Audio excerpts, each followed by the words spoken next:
या ऑनलाईन क्लासमध्ये सर्व बी ए सेकंड इयरमधील SEC सेकंडमधील विद्यार्थ्यांचं या ठिकाणी स्वागत करतो. विद्यार्थी मित्र हो, SEC सेकंडमध्ये आपल्याला माहितीचे संग्रहण, डेटा कलेक्शन या टॉपिकवर किंवा हा कोर्स या ठिकाणी आपल्याला स्किलचा कोर्स या ठिकाणी हा करायचा आहे. त्याच्या थिअरीचा अभ्यास आपल्याला आजच्या तासाला सुरुवात करायची आहे. थिअरीचे एकूण 3 चॅप्टर आपल्याला यामध्ये दिलेले आहेत आणि त्यानंतर आपण पाहतो प्रॅक्टिकलचे स्किलचे ॲक्टिव्हिटीजचे एक 10 मुद्दे दिलेले आहेत आणि त्या 10 पैकी आपल्याला 5 वर आपल्याला रिपोर्ट तयार करायचा आहे. सिलेबस आपण याचा लिहून घेतलेला आहे.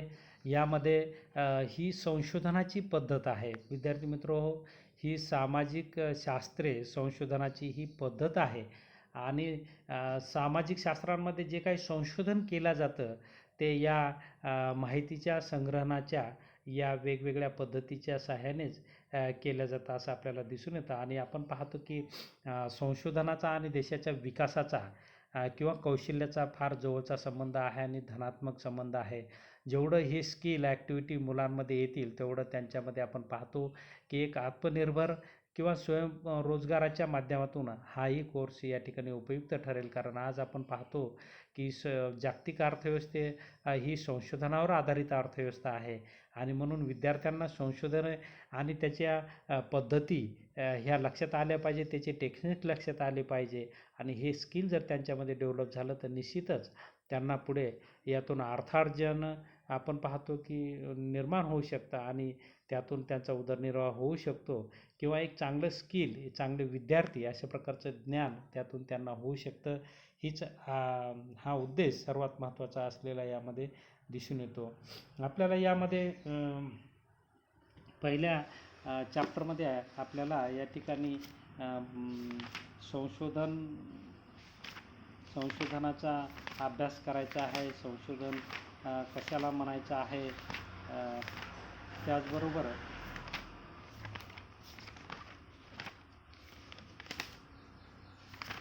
संशोधनाचा अर्थ घेतल्याच्या नंतर संशोधनाचे महत्त्व देखील त्याचा अभ्यास करायचा आहे. त्यानंतर संशोधनाचे जे टप्पे असतात त्याचा देखील आपल्याला अभ्यास करायचा आहे. साधारणपणे पहिलं चॅप्टर हे आपलं संशोधनावर आधारित आहे की इंट्रोडक्शन टू रिसर्च म्हणजे संशोधनाची ओळख. त्यानंतर मिनिंग म्हणजे संशोधनाचा अर्थ आहे. ऑब्जेक्टिव्ज म्हणजे संशोधनाचे काय उद्देश असतात, हे उद्देश आपल्याला यामध्ये पाहायचे आहेत. त्यानंतर संशोधनाचे जे काही प्रकार आहेत ते प्रकार, टाईप्स ऑफ रिसर्च हे पाहायचे आहेत. आणि त्यानंतर संशोधनाचं महत्त्व, सिग्निफिकन्स ऑफ रिसर्च हे आपल्याला यामध्ये पाहायचं. आणि त्यानंतर संशोधन समस्या, रिसर्च प्रॉब्लेम आणि संशोधनाचे टप्पे, स्टेप्स ऑफ रिसर्च, संशोधनाचे जे विविध टप्पे आहेत हे 5-7 मुद्दे आपल्याला या प्रकरण 1 मध्ये पाहायचे आहेत. तर आजच्या तासाला आपण यामधले सर्वात महत्त्वाचे जे सुरुवात आहे ते आपण या ठिकाणी पाहूया की संशोधन कशाला म्हणायचं आहे, संशोधनाचे उद्देश आणि त्याचे प्रकार, हा भाग या ठिकाणी आपल्याला पाहायचा आहे. विद्यार्थी मित्र हो, संशोधन कशाला म्हणायचं की जी माहिती ज्ञात नाही ती ज्ञानात उपलब्ध करून देणे किंवा अज्ञान माहितीचा शोध घेणे. जी माहिती लोकांना उपलब्ध नाही किंवा माहितीच नाही तिची लोकांना ओळख करून देणे किंवा तशा प्रकारचा शोध घेणे. संशोधक ज्ञान माहितीच्या आधारे अज्ञान माहितीचा शोध घेतात, त्याला संशोधन म्हणतात. पहा, संशोधन कशाला म्हणायचं आहे, संशोधक ज्ञान माहितीच्या आधारे अज्ञान माहितीचा शोध घेतात त्याला संशोधन म्हणतात. आर्थिक संशोधकाने नवीन संशोधकाला मार्गदर्शक मिळते. एखादी समस्या तर्कशुद्ध व सर्वंकष विचार करण्याची क्षमता वाढते. संशोधनाने समस्यांचे स्पष्टीकरण मिळते. आर्थिक नियंत्रण करून नियोजन करता येते. तसेच कोणत्याही संशोधनात संख्याशास्त्राची माहिती संशोधकांना आवश्यक असते आणि त्यामुळे माहितीचे संकलनाचे वर्गीकरण, सारणी, त्याची सूत्रबद्ध मांडणी संशोधकाला करावी लागते आणि त्यातून आपण पाहतो की एक संशोधकाच्या कार्याला या ठिकाणी दिशा मिळते असं आपल्याला म्हणता येईल. थोडक्यात या ठिकाणी संशोधनाच्या व्याख्या किंवा त्याचा अर्थ या ठिकाणी दिलेला आहे की यामध्ये आपण पाहतो की जसं की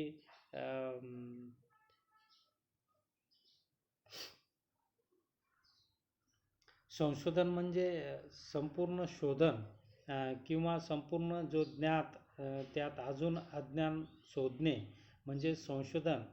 ज्ञानाच्या एखाद्या शाखेत नवीन तथ्ये किंवा माहिती किंवा तत्त्वे शोधण्यासाठी केलेले काळजीपूर्वक प्रयत्न म्हणजेच संशोधन, असं आपल्याला या ठिकाणी संशोधनाची ढोबळमानाने व्याख्या पाहता येईल.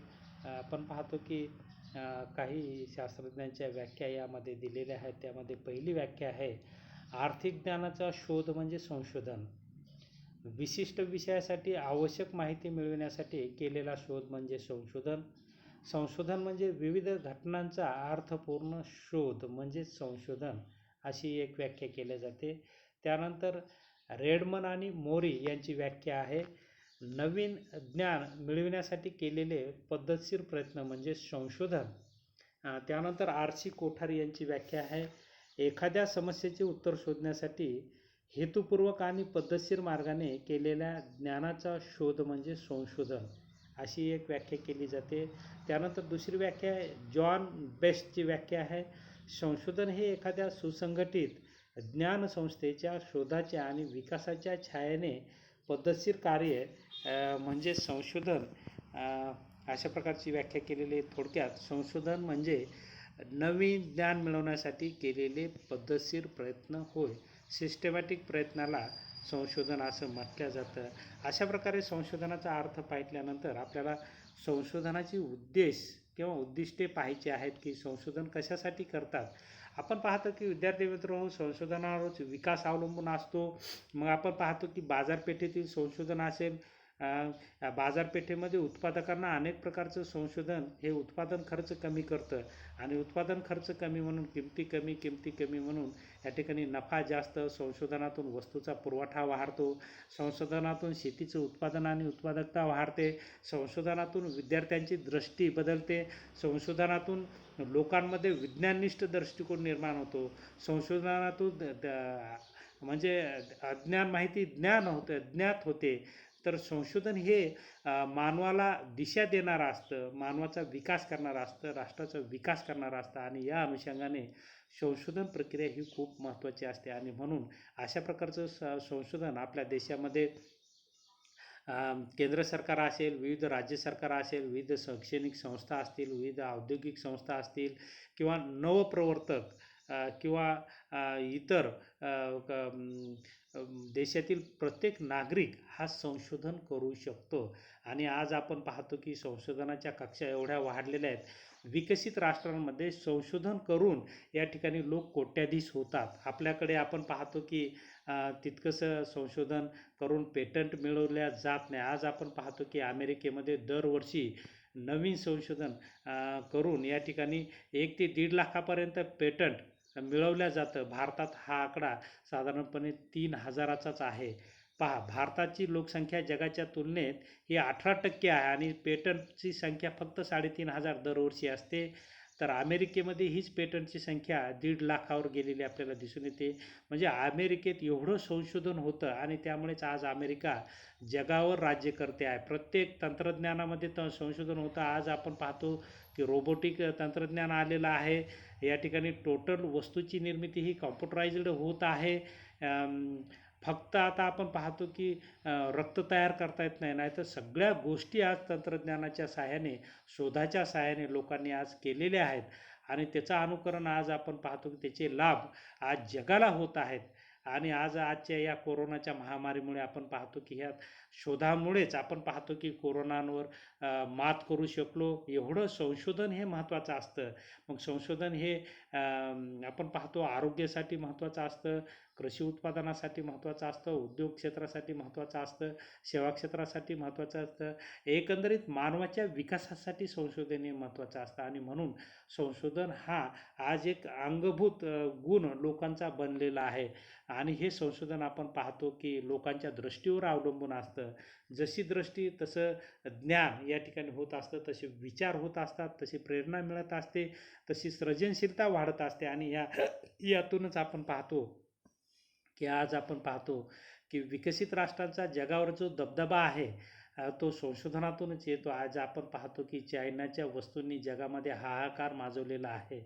आणि चायनाची अर्थव्यवस्था आज वेगाने विकसित होत आहे. त्याचं मूलभूत आणि महत्त्वाचं कारण म्हणजेच या ठिकाणी संशोधन आहे. एवढं महत्त्वाचं कार्य संशोधनातून होत असतं आणि म्हणून आज संशोधनासाठी जगातील प्रत्येक राष्ट्र मोठ्या फार प्रमाणात प्रयत्न करत आहे आणि त्यासाठी मोठी तरतूद देखील करत असलेलं आपल्याला या ठिकाणी दिसून येतं, की अशा प्रकारे महत्त्वाचं स्थान संशोधनाला असलेलं या ठिकाणी दिसून येतं. आणि यामध्ये संशोधनाची उद्देश आपल्याला किंवा उद्दिष्ट ऑब्जेक्टिव्ज या ठिकाणी पाहायचे आहेत. त्यामध्ये पहिलं ऑब्जेक्टिव्ह यामध्ये पाहता येईल की सद्यस्थितीत चालू असलेल्या आर्थिक घटना आणि परिस्थितीचे ज्ञान मिळवणे व त्याचे स्पष्टीकरण करणे हे संशोधनाचं मुख्य कार्य उद्दिष्ट असलेलं आपल्याला दिसून येतं. त्याचबरोबर दुसरं उद्दिष्ट आहे भूतकाळात घडलेल्या आर्थिक घटना व त्यामुळे निर्माण झालेल्या परिस्थितीचे समग्र ज्ञान प्रगट करणे.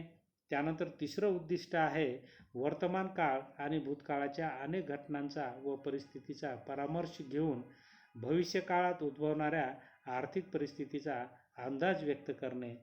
चौथं उद्देश आहे आर्थिक संशोधनातून अर्थशास्त्राच्या अभ्यासाचा विषय, अर्थशास्त्रीय संकल्पना, अर्थशास्त्रीय अभ्यास पद्धती या ठिकाणी विकसित करणे. त्याचबरोबर आर्थिक संशोधनामुळे आर्थिक समस्यांवर उपाय शोधणे, त्या समस्या पुन्हा निर्माण होणार नाहीत यासाठी आर्थिक नियोजन करणे, ती उद्दिष्टे साध्य करता येतात. त्यानंतर 6वं उद्दिष्ट आहे नवीन संशोधकांना मार्गदर्शन करणे व नवीन संशोधनाची दालने उघडी करणे.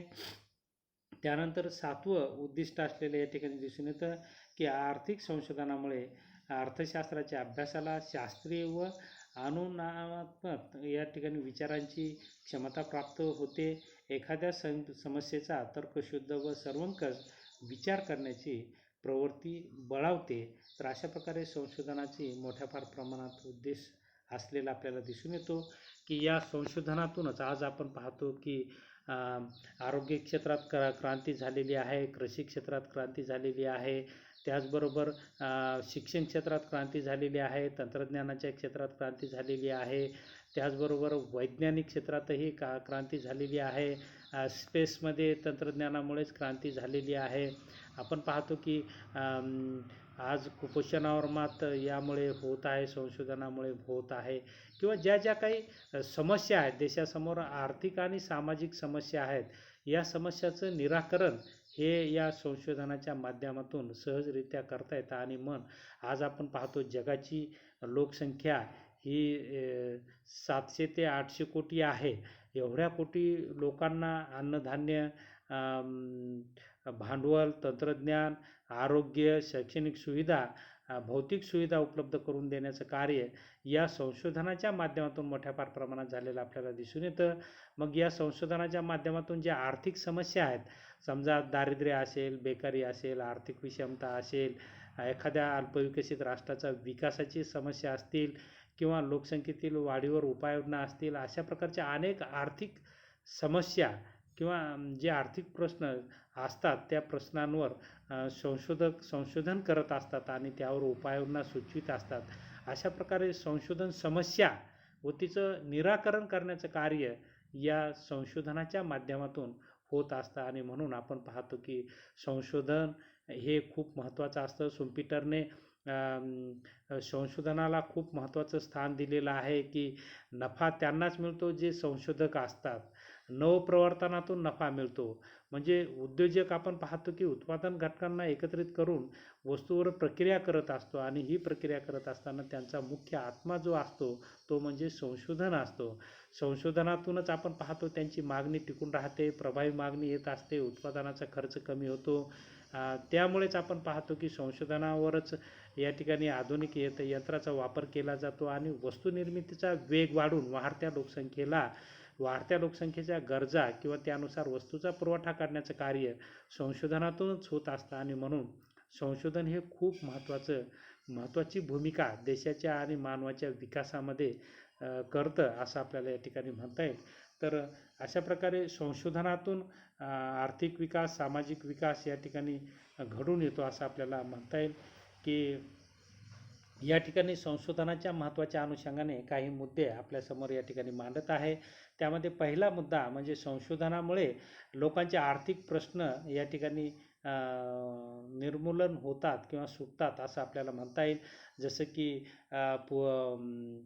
जर आपण पाठीमागे जर 100 वर्षापूर्वी गेलो तर संशोधन तेवढं नव्हतं आणि त्यामुळे लोकांचे खूप प्रश्न होते, खाण्याचेच प्रश्न होते. आपण पाहतो की लोकांना अन्नधान्य मिळत नव्हतं, राहण्याची सुविधा नव्हती, मूलभूत ज्या गरजा असतात त्याच लोकांच्या पूर्ण होत नव्हत्या. आणि आज आपण पाहतो की औद्योगिक क्रांतीने पूर्ण जगामध्ये आपण पाहतो की औद्योगिक क्रांतीने पूर्ण जगामध्ये संशोधनाचा विस्तार आणि प्रचार या ठिकाणी मोठ्या फार प्रमाणात झालेला आहे.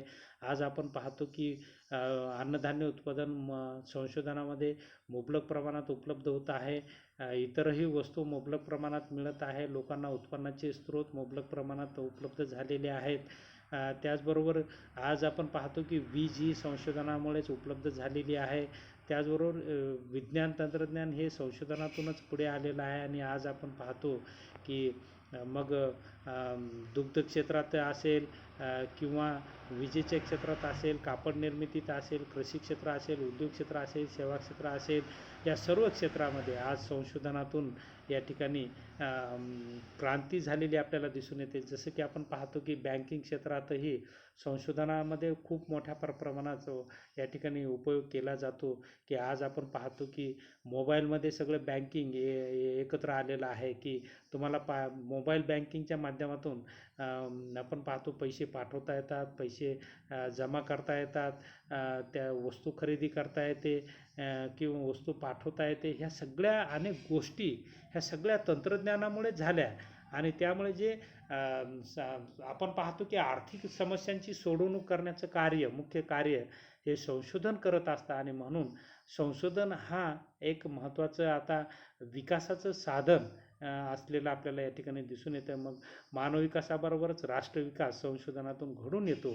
आणि म्हणून अशा प्रकारचं संशोधनातूनच दारिद्र्य निर्मूलन होऊ शकतं, संशोधनातूनच बेकारी निर्मूलन होऊ शकतं, संशोधनातूनच आर्थिक विषमता कमी होऊ शकते, संशोधनातून लोकांच्या गरजा पूर्ण होऊ शकतात, संशोधनाच्या माध्यमातून वस्तूवर प्रक्रिया केल्या जाते, संशोधनाच्या माध्यमातून तंत्रज्ञान विकसित केलं जातं, संशोधनाच्या माध्यमातून आकाश,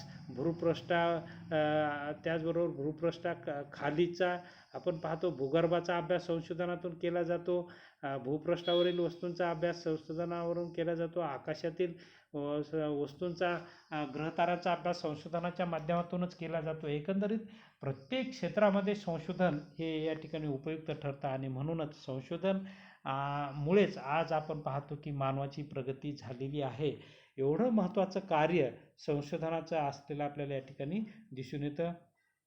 आर्थिक कल्याणाच्या दृष्टिकोनातून संशोधन हे खूप महत्त्वाचं आहे. आज आपण पाहतो की अर्थशास्त्रामध्ये सूक्ष्म आणि स्थूल या संशोधनाच्या पद्धतीच्या सहाय्याने ज्या आर्थिक समस्या आहेत त्या आर्थिक समस्येवर अनेक सिद्धांत वेगवेगळ्या संशोधकांनी या ठिकाणी मांडले. आणि त्या सिद्धांताचा आधार घेऊन आज जगातील विविध देशांमध्ये नियोजन केल्या जातं आणि त्यानुसार राष्ट्रीय धोरणे आखली जातात, पॉलिसीज आखल्या जातात आणि त्याची अंमलबजावणी केल्या जाते. आणि आज आपण पाहतो जग ही एक अर्थव्यवस्था ही संशोधनातूनच बनलेली आहे असं आपल्याला म्हणता येईल. आणि त्यामुळे लोकांच्या आर्थिक कल्याणात वाढ होऊन लोकांचा विकास या ठिकाणी होतो, संशोधनामुळेच विकास होतो असं आपल्याला म्हणता येईल.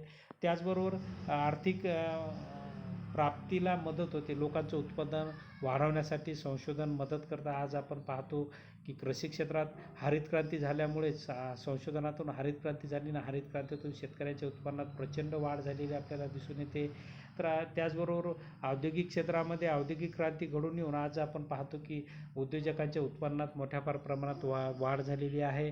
मागणीच्या प्रमाणात पुरवठा मोठ्या फार प्रमाणात आज संशोधनामुळेच होत आहे. आणि त्यामुळे संशोधन हे सर्व मानवजातीला उपकारक असतं असं आपल्याला म्हणता येईल. त्याचबरोबर आर्थिक नियोजनाला मदत संशोधनामुळे होते, सामाजिक शास्त्राचा विकास संशोधनामुळे होतो, सैद्धांतिक उपयोगिता संशोधनामुळे वाढते असं आपल्याला या ठिकाणी म्हणता येईल. त्याचबरोबर अर्थशास्त्रीय संशोधनाच्या समस्या, रिसर्च प्रॉब्लेम ज्याला आपण म्हणतो, संशोधन समस्या ही एक टॉपिक आपल्याला यामध्ये आहे.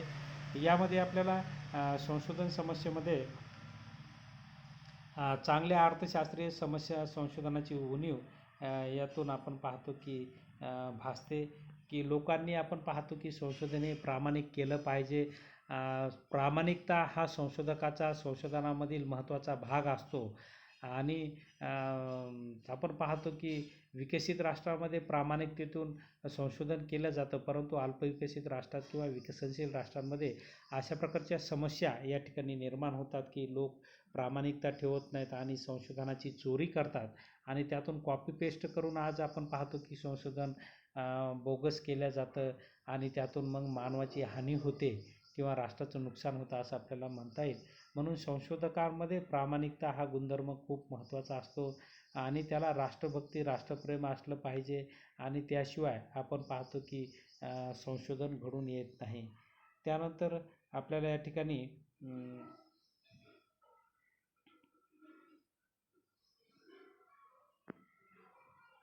संशोधनाचे टप्पे आपल्याला या ठिकाणी पाहायचे आहेत की संशोधनाचे जे विविध टप्पे आहेत ते यामध्ये दिलेले आहेत.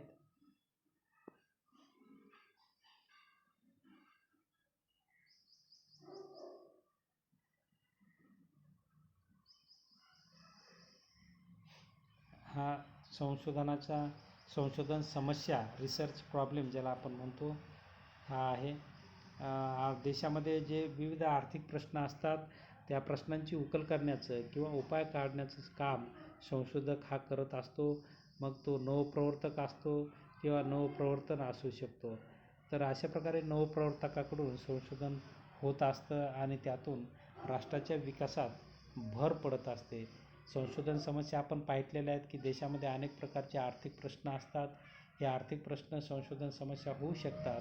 मग आपण पाहतो की दारिद्र्य असेल, बेकारी असेल, आर्थिक विषमता असेल, कुपोषण असेल, शिक्षणाचा विस्तार असेल, औद्योगिक क्रांतीचा विस्तार असेल, त्याचबरोबर सेवा क्षेत्राचा विस्तार असेल, रोजगाराच्या बाबतीत असेल, हे सगळे सोशल आणि इकॉनॉमिकली प्रॉब्लेम जे आहेत इकॉनॉमिक प्रॉब्लेम हे घेऊन आपण पाहतो की संशोधन समस्या अशा अनेक असतात आणि या समस्या घेऊनच आपण पाहतो की संशोधन केलं जातं.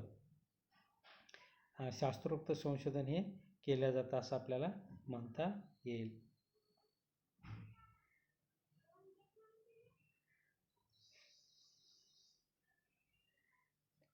यामध्ये संशोधन करत असताना गृहितकाची मांडणी करावी लागते, उद्देश घ्यावे लागतात आणि त्यानुसार संशोधक हा संशोधन करत असतो.